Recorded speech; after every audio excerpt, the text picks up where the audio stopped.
This is Elizabeth Joyce with your May forecast for 2020. During recent weeks, we have all had ample opportunity to experience the workings of these planetary qualities firsthand, especially those of Saturn and Pluto, which formed a challenging conjunction on January 13th of this year. The quality of time is now imbued with other themes. In a flash, Saturnian limitations were established. Curfews, border closures, and social distancing are now a part of our everyday life. The archetype Saturnian figure of the hermit is the symbolic of the scheduled life inside one's own four walls that many have endured for these days. But also the theme of Pluto, Lord of the Underworld, are ever present.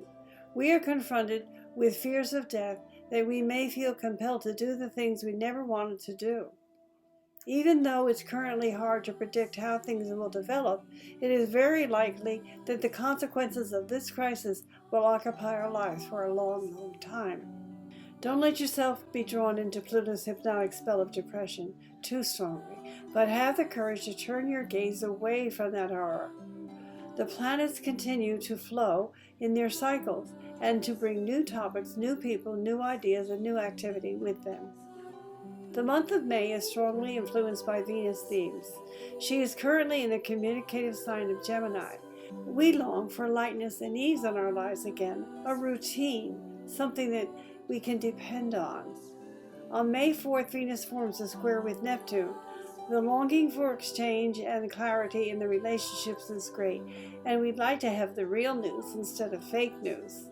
This is a good time to make new connections and open up to new channels of communication. Be creative and dare to show yourself from new and different angles.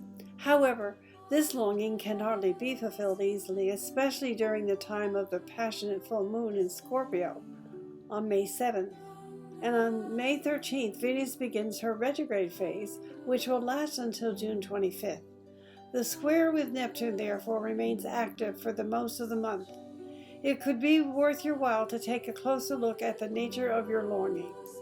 Unsatisfied neediness could tempt us to remain in a passive attitude, either feeling victimized or making constant demands on others, instead of using our longing as a blueprint for activity and shaping our own life. Remember, we create our own reality.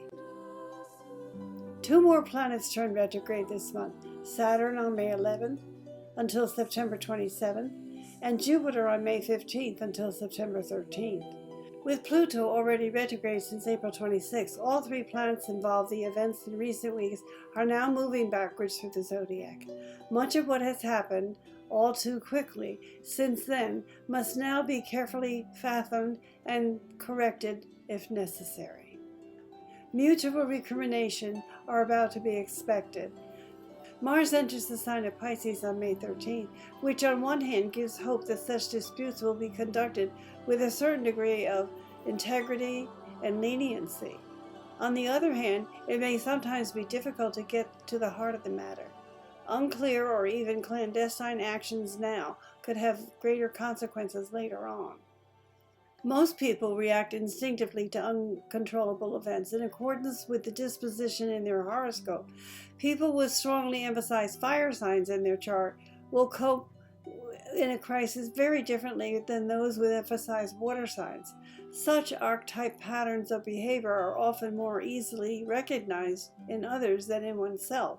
However, it is self-knowledge that helps us to stay centered within ourselves in troubled times. Your birth chart and karma report can give you much insight and be helpful in processing the understanding of these events in your personal life.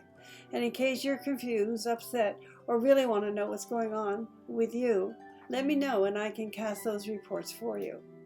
Mythologically, Jupiter and Pluto are polar opposites. Jupiter is the sky god whose position in the heavens gave him the ability to be omniscient, omnipotent, and omnipresent. He was in charge of the law of the higher order. Pluto, on the other hand, is the god of the underworld, powerful and wealthy in his own right. Together, it would make sense that they would create something big out of something small. So let's hope that we get some wonderful healing for our long-standing serious diseases as well as a good vaccine for this one. We are entering a new revolutionary stage of retail right now, in which big companies will get bigger and many mom and pop companies will disappear. Many of our neighborhoods that have been economically active will begin to flow into e-commerce, and restaurants will undergo a transformation unlike anything the industry has ever experienced before. This is a dire forecast, but there is a glimpse of hope. If the cities become less desirable in the next few years, they will also become cheaper to live in. In time, more affordable rents could attract more interesting people with new ideas and new companies as well. This may be the cyclical legacy of the coronavirus: suffering, tragedy, and then rebirth. This pandemic will reset our urban equilibrium and, just maybe, create a more robust and resilient American city for the 21st century. In 2018, when the nodes first moved into Capricorn Cancer, I predicted that the malls would close and that fast food stores would go out of business. People thought I was loony. However, with this pandemic and in the coming food shortage, it's very well that this could happen. By the end of 2020, the main department stores will be out of business. Macy's, Neiman Marcus, and most clothing stores will disappear. Grocery stores, liquor stores, as well as Home Depot and Lowe's will grow. Home improvement will come in the forefront, as well as do-it-yourself. There is much waste because we have overbuilt and over-averaged our estimates while the online shopping has taken over. This Scorpio full moon represents the end of a 200-year era, which has been on the decline since the 21st century opened up, and most anchor stores will simply be wiped out. For several years I have said get out of the cities and predicted that the countryside would begin to overflow, such as the New England states and the Northwest. The riots are beginning in May, growing into height in June. This has been a long time coming, but was triggered by the stay-at-home restlessness of the virus. There's trouble ahead in River City. We must also prepare for severe stormy weather, sudden earthquakes throughout the summer months, as well as more fires and food shortage. Prepare. Remember the old adage, if you can't get it done right, do it yourself. That one is going to hang around with us a while longer. Does anyone remember the movie in the 1970s called Soylent Green with Charlton Heston? It told the future story, as did the Hunger Games. Well, over 2 million people will likely die from the sequel of the lockdowns and other drastic measures to enforce social distancing. Millions could possibly die from suicide, drug abuse, lack of medical coverage or treatment, poverty, and the lack of food access, on top of other predictable social, medical, and public health problems stemming from the response of COVID-19. The powerful officials who have crashed the global economy by forcing tens of millions of small and medium businesses to close in the name of the need of forced, severe social distancing and lockdown. I know that this is the answer in the short term. Lock everybody down, put everybody at home, and let's wait for a vaccine. However, 18 months I think is much longer than anyone can endure. This has shattered society, suspended most civil liberties, and prohibited most activities and connections that keep people mentally and physically healthy. At the same time, the officials have prioritized COVID-19 care over anything else, and as a result, severely limited billions of people's access to life-saving healthcare services, ranging from acquiring medications and blood transfusions to having organ transplants or cancer surgery. There are still many unknowns about how this pandemic will pan out, but the immediate concern is rightly to save lives. Another important question is the effect on the world's long-term mental health. Can we accept the drastic changes in this way of living?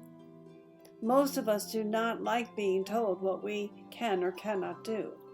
But the good news is many of the potential negative consequences of our mental health can be avoided if we take good and timely action.